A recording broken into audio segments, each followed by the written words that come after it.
Thank you, Mr. Toastmaster, fellow Toastmasters. Body language. I was listening to it from Darren's introduction. And we make a lot of noise in Toastmaster about body language. However, the way we approach it could be just a little bit off. We talk about it as if it was a separate item. Where in fact is, in Darren's speech, what drives body language is passion.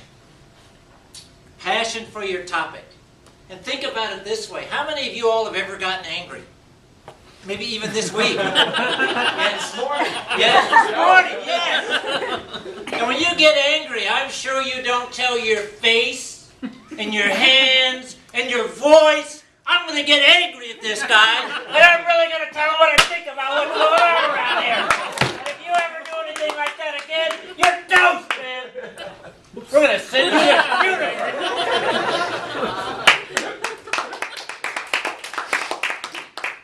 Now, once you're passionate about it, the body backs you up.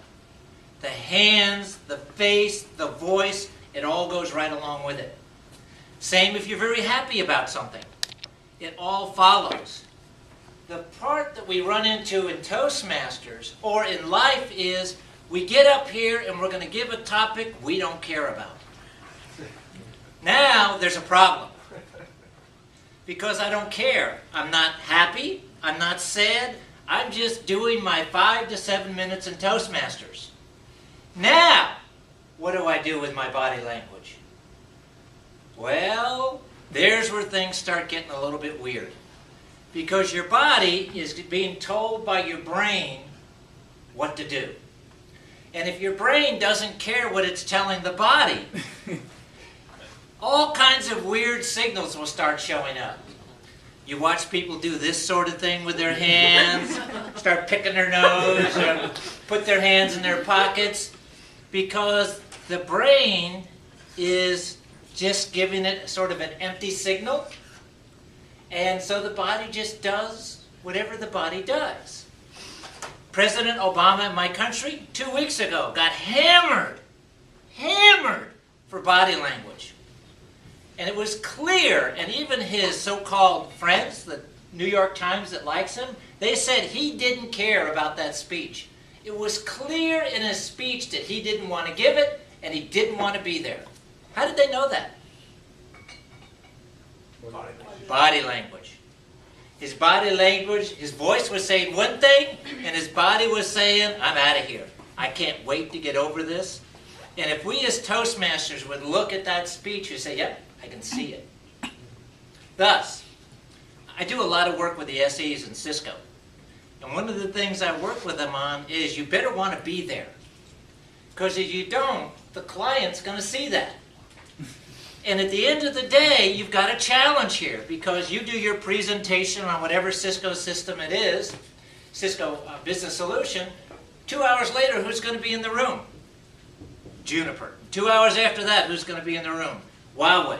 And 2 hours after that, who's going to be in the room? What is it? 3Com. 3Com? Yeah. Somebody's going to be there. But at the end of the day, when the client is trying to make a decision, assume that they haven't already made the decision before you ever got in there, which happens sometimes, what are they going to remember? I'll tell you what, the slides that are prepared by San Jose with those 5 million pieces of data on every PowerPoint, ain't going to remember that. They'll remember some of the nice part because they're really nice slides, but really a bit data heavy. What are they going to remember? They're going to remember you. Were you memorable? One way or another. And the mind is pretty much unconscious about that sort of thing. It's just watching and assessing, but it isn't saying, oh, gee, that guy's really memorable. I remember that. It's either the mind remembers or it doesn't remember. And thus, when the clients are deciding who are they going to ask back to shortlist and so forth, how you give the presentation makes a lot of difference. And the passion you have for the topic makes a lot of difference. And thus you'd say, how can a person get passionate about iPics? That takes a little bit of work. But if that's what you're going to do, if that's the business solution they want you to present, then you need to figure out why I'm there and get in your brain excited about it so your body will back you up. Not inappropriately, but just enough so that the client, the customer, has a memorable solution about you being up here for whatever 20 minutes you have before the client. Because that, interestingly enough, is what they're going to remember. Thus, in summary, going right back to the presentation that Darren gave us, passion for the topic. It doesn't matter even if it's that DSA thing. Okay, how can I get excited about DSA? Because if my kid doesn't get into this DSA thing, the kid's toast, man. He ain't ever going to get any education. He's going to have to work for Cisco his whole life. Or whatever. And the simple with the train, you know, like, we could get it. We were there, man. I got it. Clearly, it was a life thing, and it was showing up in the story. And the body was just doing those things like, yes, get the thing in there. And I was running out, fell into the briar patch, and thank goodness the train cut off the pursuers and everything. When you're passionate about it, the body will back you up. And when the body is, then the body is also congruent. It's doing the things that send the same signal as your mouth. And when that is happening, then you're memorable. And the beauty of Toastmasters is you get to practice it here. On the job, that's not a nice practice field. You get to do it, and it works or it doesn't work so well. But here, if you make a mistake, you do something weird, it doesn't matter. You've got a camera, you can look at it, say, gonna polish that one up, and you get to do it again. Get the nice do-overs.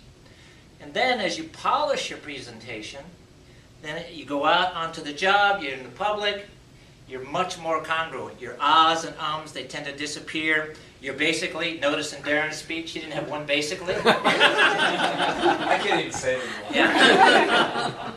However, every one of us has a crutch word. In your club, you have a lot of so's, and the other one you use a lot is you know. And the you knows are killers because they come right off the television. It says it all the time. You know, you know, you know, you know, you know. And once you get rid of those, and you're much more purposeful about what you're saying, then you're memorable. And when you're memorable, especially professionally, that's money in the bank. Yes, I remember that person. They made a very positive impression. And here at Toastmasters, what a great place to practice. And obviously your club's doing well. As a district governor, well, last year I was Lieutenant Governor Education and Training for the district, which means I'm responsible for all the education and training. And I've been in district leadership for, what, 5 years now? Seen a lot of clubs come online. Maybe 1 in 50 will even make Distinguished Club in the first year. To make Select Distinguished means that you all did some things that are really good for Toastmasters. And you keep doing that sort of thing. Not only makes the club on paper look good, but everybody in the club has the best experience you can get out of the 2 hours that you put in once a week here. And that's money in the bank, so to speak. Whether your managers see it, which they probably will, they may not know where it's coming from, it's good for you. We get more confidence, we get more purposeful about what we're saying, we become a bit bolder in what we're saying, a bit clearer, and that's always good news for everybody. And it shows up in body language. Mr. Toastmaster.